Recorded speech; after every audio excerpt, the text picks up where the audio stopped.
India हमारी गुलामी कर ले। पाकिस्तानियों का पता चल गया दुनिया को कि इनके पास एटम बम शायद अब नहीं है। हमारी तरफ से बद्दो बद्दी बद्दो बद्दी। क्या बात की है कि हमारे मुल्क की एक नाम है, वो क्या भिखारी साला, और इसको बदनाम करने के लिए वो कोई भी इल्जाम लगा सकते हैं। यानी हम बिल्कुल परफेक्ट हैं, बाकी दुनिया सारी खराब है, हमें टारगेट कर रही है, कह सकती हैं आप। तो हेलो दोस्तों, स्वागत है आप सभी का एक और नई वीडियो में। आशा करता हूँ सभी लोग ठीक होंगे। दोस्तों वीडियो का टाइटल है funny Pakistani angry on Indian funny Pakistani मौलाना। तो चलिए दोस्तों देखते हैं आपको कौन सी क्लिप पसंद आती है, कमेंट में जरूर बताना। और तो चलिए दोस्तों वीडियो करते हैं स्टार्ट और मिलते हैं वीडियो के बाद। अपॉर्चुनिटी हमारे मुल्क में बहुत ज्यादा है, ये जिहादी इतने जिहादी हगेगी किसी ने सोची ना होगी। लेकिन कुछ लोगों में एजुकेशन नहीं है, ठीक है, कुछ उनमें माइंडसेट नहीं है कि उन्होंने अपनी लाइफ में करना क्या, बस कहते हैं कि रुकी सुखी मिल जाए। और इन जिहादीन के हलाला प्रोडक्ट को भी देख लो कि उनमें किस लेवल का जहर भरा होगा। इरादा है कि क्या बनोगे बड़े होके? मैं बड़े होकर मुल्क के लिए करूँगा, मैं एक पायलट बनूंगा, जहाज उड़ा के जो दूसरे कंट्री जैसे कि इंडिया, उन लोगों के जहाज़ों को गिराऊंगा, तैयार होगा। बेटा तू कभी बड़ा होगा ही नहीं। कुछ कंट्रीज ऐसी होती है जिसमें वो होती है हिंदू या फिर काफर इस तरह की। अच्छा। वो फिर अल्लाह पाक को नहीं मानती है, तो फिर उनको तो आपको ये किसने बताया ये सारी चीजें? ये मुझे खुद पता है। अगर हम इंडिया के साथ मिल जाएं, अच्छा। तो वो फिर हमारे ऊपर हमला करेगा, क्योंकि वो हमारा दोस्त नहीं है। अच्छा। ठीक है, हम उसके दोस्त बन जाएंगे पर वो नहीं हमारा बनेगा। शायद आप अभी बहुत छोटे हो तो ये सारी चीजें नहीं, बात ये है, हम भी उनके साथ मिलकर तरक्की कर सकते हैं। हाँ। पर वो हमें अपना दोस्त नहीं मानते, हम तो उनको मानते हैं। लेकिन वो वो वजीर हिंदू आज़म नहीं हैं, है। वो हिंदू है। तो हिंदू तो हमारे मुल्क के अंदर भी तो रहते हैं ना यार। अगर वो एक साइड हो जाए ना, हमारी आ जाए, और हिंदू हमारे जो है वो उनकी साइड आ जाए, तो फिर बात बन सकती, फिर हम उनको मार सकते हैं। बच्चे नहीं है, आतंकवादी के पिल्ले हैं। 10 साल की उम्र में इनमें इतना जहर भरा है और फिर ये बोलते हैं कि हम तो अमन ही चाहते हैं बस। मोदी साहब को ये पता होना चाहिए कि हमने भी एटम बम शबे बारात पर चलाने के लिए नहीं रखे हुए। वाह बेटा, लगता है तुम गू खा के ही मानो। लेकिन आप गज़वा हिंद कहते हैं तो वो कहते हैं ना कि हमने दिवाली पर थोड़ी चलाने के लिए बम बनाए हैं। तो हमने खसूसी तौर पर उनके लिए बनाए और हम उनको खुलकर भी बताते हैं कि हमने आपके ऊपर फाड़ने के लिए या आपके ऊपर फाड़ने के लिए हमने बम बनाए हैं। बाप को भेज, तेरे बस की बात नहीं। आपको नहीं लगता कि दो पड़ोसी हैं, ऐसे बयानबाजी, हमें गज़वा हिंद वाली बयानबाजी नहीं करनी चाहिए? फिर वो हमारी सारी बातें मान ले और इंडिया हमारी गुलामी कर ले। पाकिस्तानियों का पता चल गया दुनिया को कि इनके पास एटम बम शायद अब नहीं है। हमारी तरफ से बद्दो बद्दी बद्दो बद्दी।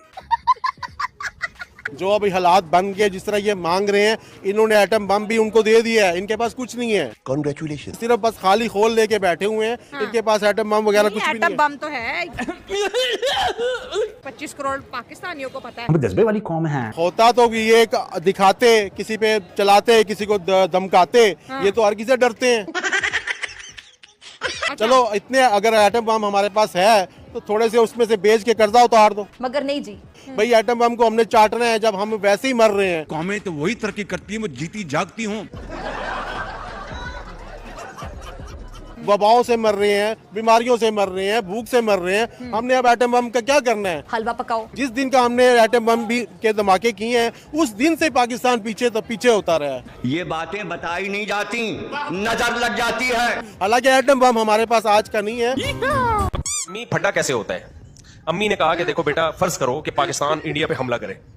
ऐसे नहीं चलेगा। तो अब्बा ने कहा फर्ज कुछ और कर लो, इंडिया को पाकिस्तान से क्यों लड़वा रही हो? अपने मुल्क के हालात तो देख लो। पाकिस्तान इस वक्त तारीख के बदतरीन दौर से गुजर रहा है।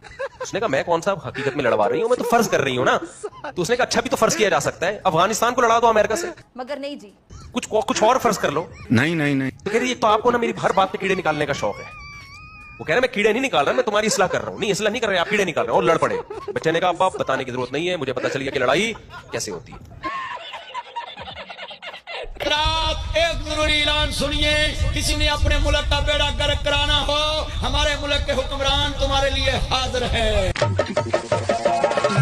इसके ऊपर बाइस फख्र है। फेसबुक का क्या माना है?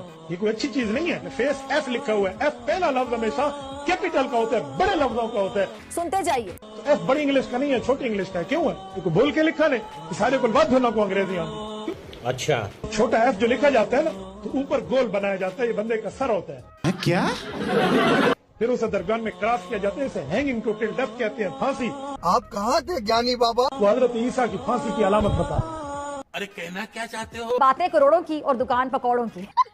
अब सारे दुखियारे पति खुशी मनाओ, भंगड़ा पाओ। क्यों भाई? क्योंकि ये पाकिस्तानी मौलाना बीवी को कंट्रोल करने का उपाय बता रहा है। बीवी को कंट्रोल करने का आसान तरीका, अभी मजा आएगा ना भिड़ो। कद्दू, तोरी, टिंडा, मूली, गाजर, लहसुन ज्यादा इस्तेमाल करें। अरे मौलाना को कोई इनके नजर का चश्मा दे दो यार। सॉरी, ये बीपी को कंट्रोल करने आपको पता है मौलवियों मौलानाओं से दूर रहने के लिए लड़कियों को क्यों कहा जाता है? क्योंकि इन मौलानाओं का पता नहीं कब पपिया झपिया लेते लेते ये बेटी बुला देते हैं। मैं उसकी हाजत को पूरा करने के लिए आया हूँ। उसके जो मुश्किलात है उनके लिए मैं मुश्किल कुशा बनकर आया हूँ। मैंने पहले उसके माथे पे बोसा दिया, फिर उसके जनाब तसल्ली देते हुए उसके गर्दन पे मैंने बोसा दिया। उसके बाद मैंने उसके कान में उसको ये कहा कि मेरी बेटी घबराने की जरूरत नहीं है। नहीं कोई शर्म होती है, कोई हया होती है मौलाना? इज्जत से क्या काम, बेइज्जती प्रूफ समझ लें, इनको फर्क ही नहीं पड़ता। जी हाँ, कौवा बिरयानी खाएंगे पाकिस्तानी मौलाना, लेकिन कौवा भी अब हराम या पाक? क्या कौवा हलाल है? आला हजरत रहमतुल्लाह तआला अलैह ने कौवा खाने को हलाल लिखा है। क्या बात है। लेकिन याद रखिएगा कि किस तरह के कौवे को हलाल लिखा है। कि दाना खोर कौवा कि सिर्फ दाना खाता और नजासत के पास नहीं जाता, सिर्फ दाना खाता है और नजासत यानी नापाकियों के करीब नहीं जाता। इत्तेफाक ये जायज है। इसीलिए मुझे इन मौलानाओं पर गुस्सा आता है। बेचारा कौवा अगर कीड़े खा ले तो वो हराम हो गया, और ये पूरे कौवे को खा जाएंगे तब भी जन्नती कहलाएंगे। वाह। तो चलिए दोस्तों, वीडियो होती है यहीं पर खत्म। और इन मौलाना पर क्या कहना है आपका कमेंट में जरूर बताना। दोस्तों अगर आप हमारे चैनल पर पहली बार आए हैं तो सब्सक्राइब और फॉलो जरूर करना। तो चलिए दोस्तों, मिलेंगे एक और नई